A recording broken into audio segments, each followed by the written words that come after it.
Hello dear students, मैं हूं मिथिलेश कुमार और आप सभी लोगों का स्वागत करता हूं उदित फार्मेसी के ऑनलाइन लर्निंग प्लेटफॉर्म पर। तो कैसे हैं आप सभी लोग? आशा करता हूं अच्छे होंगे, स्वस्थ होंगे और मस्त होंगे। आज के इस क्लास में हम लोग प्रिजर्वेटिव्स पढ़ने वाले हैं, जो कि फार्मास्यूटिक्स का 2025 के लिए मोस्ट एक्सपेक्टेड क्वेश्चन है। मोस्ट एक्सपेक्टेड आपके एग्जाम में आएगा। फार्मास्यूटिक्स के चैप्टर नंबर 3 फार्मास्यूटिकल एड के सिलेबस में अगर आप देखेंगे तो पढ़ना है आपको प्रिजर्वेटिव के डेफिनेशन को, टाइप्स को और एग्जाम्पल और उसका उपयोग। यानी ध्यान रखना, आपके एग्जाम में सवाल इस साल 100% बीटीयूपी में या तो आरजीपीवी में देखने को मिलेगा। 2025 में बहुत इंपॉर्टेंट रहने वाला है प्रिजर्वेटिव। अक्सर पूछा जाता है, कुछ नई बात नहीं है, इसलिए एकदम अच्छे तरीके से आप जरूर पढ़िएगा, ठीक है। तो प्रिजर्वेटिव क्या होता है? तो ये एक प्रिजर्व करना मतलब क्या होता है? बचाना होता है।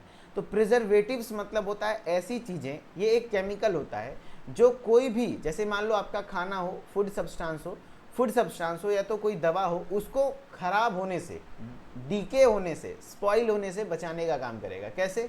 कोई भी चीज़ें सड़ता कब है?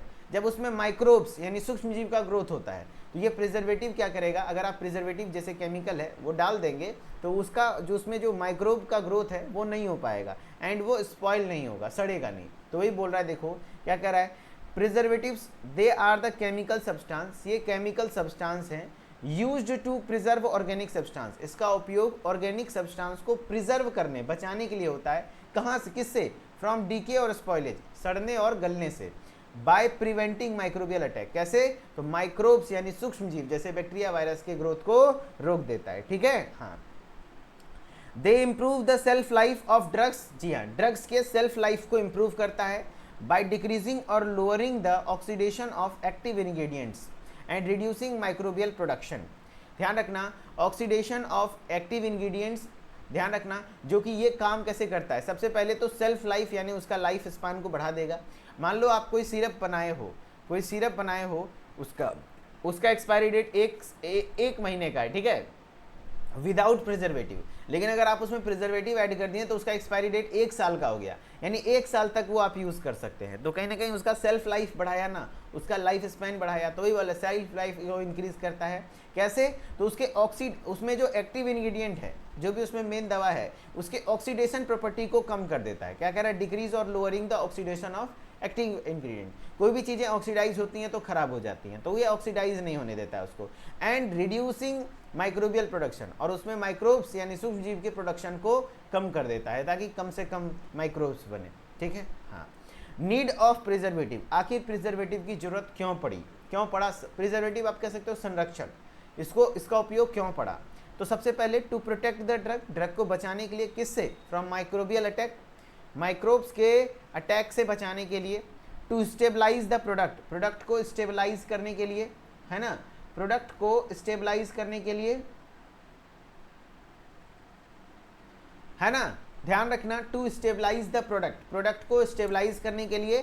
To increase shelf life of the product के सेल्फ लाइफ को इंक्रीज करता है, यानी उसका खुद का लाइफ। मान लो 1 महीने का लाइफ स्पान था, लेकिन प्रिजर्वेटिव डालोगे तो वो 1 साल तक चलेगा। इनहेंस एक्टिविटी, उसकी एक्टिविटी को बढ़ाता है, ड्रग की एफिकेसी को भी इंक्रीज करता है, ठीक है। हाँ, अब प्रॉपर्टीज, कोई भी आइडियल प्रिजर्वेटिव, कोई भी प्रिजर्वेटिव है, अच्छा प्रिजर्वेटिव किसको कहेंगे? उसके अंदर क्या क्या गुण होना चाहिए? तो वो मस्ट बी इफेक्टिव। ऐसा नहीं हो कि वो प्रिजर्वेटिव सही से काम ना करे और हमारा दवा खराब हो जाए, है ना, तो वो नहीं होना चाहिए। अच्छे से इफेक्टिव होना चाहिए। ऑर्डरलेस, ऐसा नहीं कि बहुत ज़्यादा गंदा बदबू आना चाहिए। जैसे चूहा मारने वाला दवा, वो भी एक तरीके से बचाव के लिए हम लोग घर में यूज़ करते हैं, चूहा मारने के लिए, तो वो थोड़ी मिला देंगे, वो कितना गंदा बदबू करता है। तो ओवरऑल कहने का मतलब है ऑर्डरलेस होना चाहिए, टेस्टलेस होना चाहिए, उसका खुद का सुगंध नहीं होना चाहिए, स्वाद नहीं होना चाहिए, ताकि दवा में या फूड सब्सटेंस में मिलाएं तो हमें पता ना चले, है ना। ऑर्डरलेस होना चाहिए, स्टेबल होना चाहिए, non reactive, non toxic. Stable मतलब हो गया नॉन रिएक्टिव, स्टेबल मतलब जो स्थिर है, वो किसी से रिएक्ट नहीं करेगा, तो अपना प्रॉपर्टी मेंटेन रखेगा। नॉन टॉक्सिक यानी कि जहरीला नहीं होना चाहिए। हाई सॉल्युबिलिटी, है ना, अच्छे से घुल जाना चाहिए, अगर सिरप बनाए तो उसमें अच्छे से घुल जाए, है कि नहीं।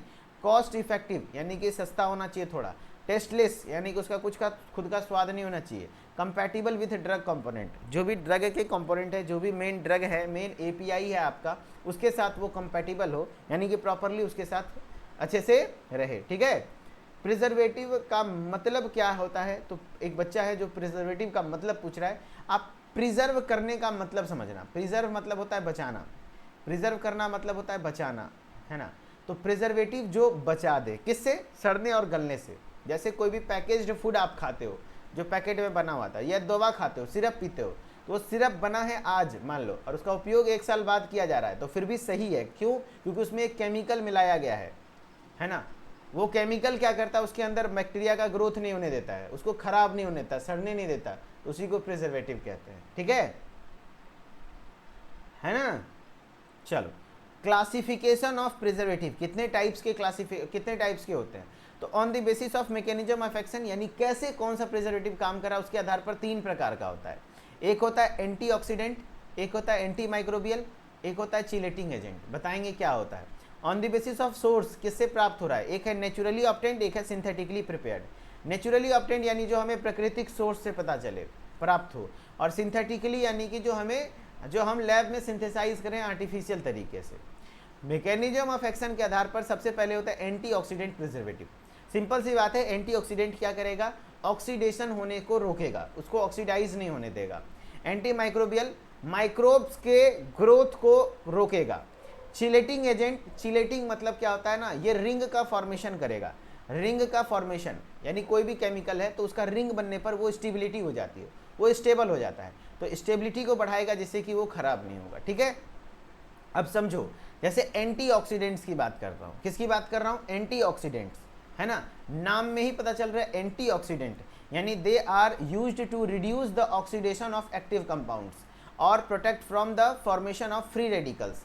यानी कि ये क्या इसलिए इस्तेमाल किया जाता है? They are used to reduce oxidation of active compounds, यानी एक्टिव कंपाउंड्स के ऑक्सीडेशन को रिड्यूस करता है एंड प्रोटेक्ट करता है फ्री रेडिकल, उसमें से फ्री रेडिकल नहीं बनता है, using their self reducing activity in the finished product. यानी उसमें कहने का मतलब है ये किस लिए एंटीऑक्सीडेंट क्या करेगा? रिड्यूस करेगा, ऑक्सीडेशन नहीं होने देगा एक्टिव कंपाउंड्स का, एंड फ्री रेडिकल नहीं बनने देगा, एंड उसका खुद को रिड्यूस नहीं होने देगा। समझ रहे हो बात को?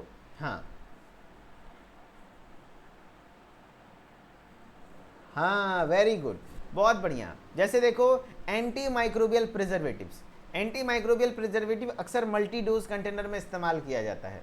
मल्टी डोज कंटेनर जैसे वाइल होता है, वाइल में आपको पता होगा, वाइल 20 ml, 30 ml, 15 ml का आता है, जिसमें 15 ml दवा है। तो एक बार में 15 ml तो किसी को नहीं देंगे, तो 5-5 ml कर करके निकाल के अलग अलग पेशेंट में देते हैं।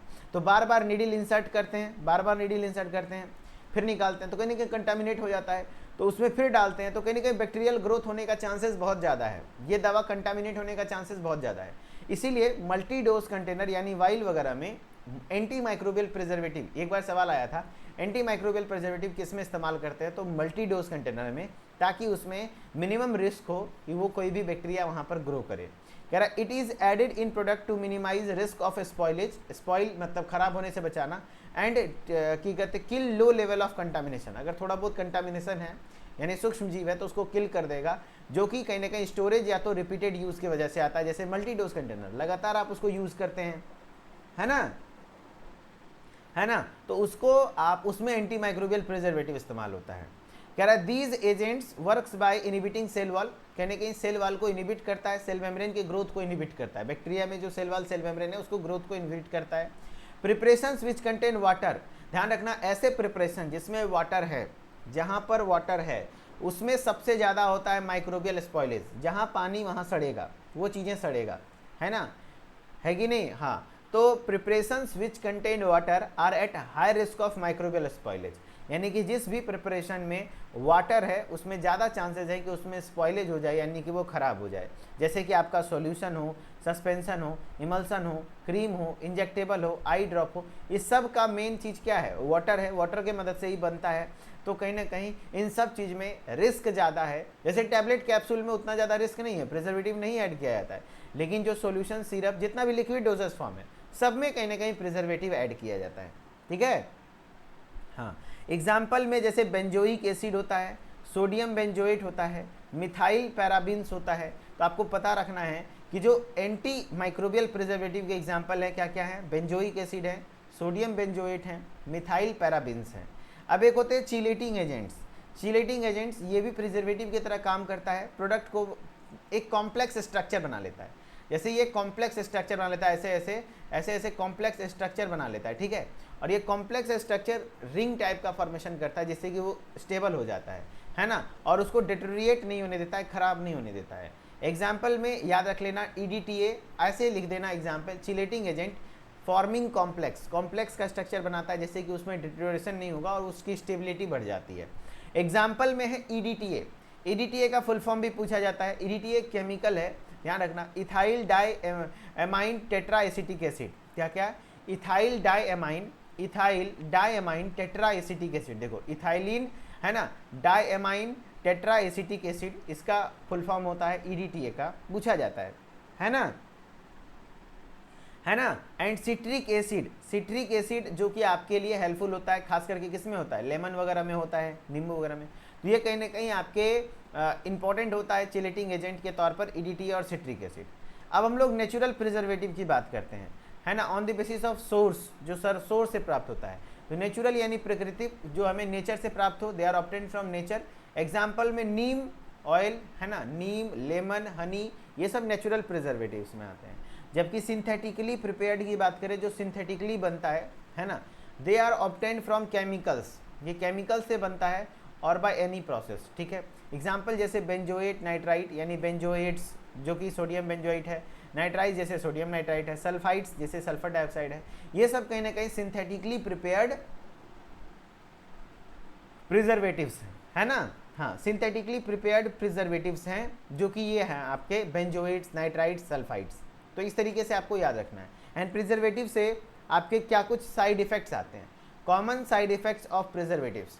तो प्रिजर्वेटिव में हाइपर सेंसिटिविटी है ना, थोड़ा कोई लोग अगर प्रिजर्वेटिव को इनहेल कर लेता है या तो उसका दवा खा लेता है उससे रिलेटेड, तो कहीं ना कहीं उसके स्किन में रैसेज वगैरह पड़ने लगते हैं, किसी को एलर्जी होता है, किसी को आस्थमा जैसा कंडीशन आ जाता है, किसी को कैंसर भी हो सकता है, किसी को न्यूरोलॉजिकल डैमेज, मतलब माइनर सा चीज़ है, उतना ज़्यादा नहीं होता, बहुत रेयरली ये सब चीज़ें होती है, ठीक है, साइड इफेक्ट प्रिजर्वेटिव्स के। तो इस तरीके से आपका प्रिजर्वेटिव है। अगर लॉन्ग क्वेश्चन आएगा दोस्त तो सब कुछ लिखना होगा, क्या होता है प्रिजर्वेटिव, क्यों ज़रूरत है, क्या आइडियल प्रॉपर्टीज़ है, कितने टाइप का होता है, सब टाइप को एक्सप्लेन करना होगा विथ एग्जाम्पल। अब ऑब्जेक्टिव कैसे कैसे आते हैं आप बताइएगा। देखो ये प्रीवियस ईयर क्वेश्चन है, what is the main function of preservative in pharmaceutical formulation. Previous year question है, main function of preservatives in the pharmaceutical formulation. Main function क्या है प्रिजर्वेटिव का, मेन फंक्शन क्या है प्रिजर्वेटिव का? टेस्ट को improve करता है क्या, स्वाद को इंप्रूव करता है, नो। प्रिवेंट माइक्रोबियल ग्रोथ, क्या माइक्रोबियल ग्रोथ से बचाने का काम करता है, yes. Prevent microbial growth, main काम इसका ये है ना। वेरी गुड, सारे बच्चे आंसर कर रहे हैं। Which of the following is natural preservatives, है ना, नेचुरल प्रिजर्वेटिव्स कौन सा है बताओ? Paraben, benzoic acid, sodium nitrate, vitamin C. Vitamin C, देखिए सारे बच्चे ऐप पर कितने सारे बच्चे आंसर कर रहे हैं अच्छे तरीके से, तकरीबन 600 प्लस बच्चे लाइव हैं, है ना, वेरी गुड। ऐसे आंसर आप लोग भी करिए, अच्छे से पढ़िए। क्या कह रहा है, विच of the following is natural preservatives, तो नेचुरल प्रिजर्वेटिव में विटामिन सी आ जाएगा, विटामिन सी, है ना।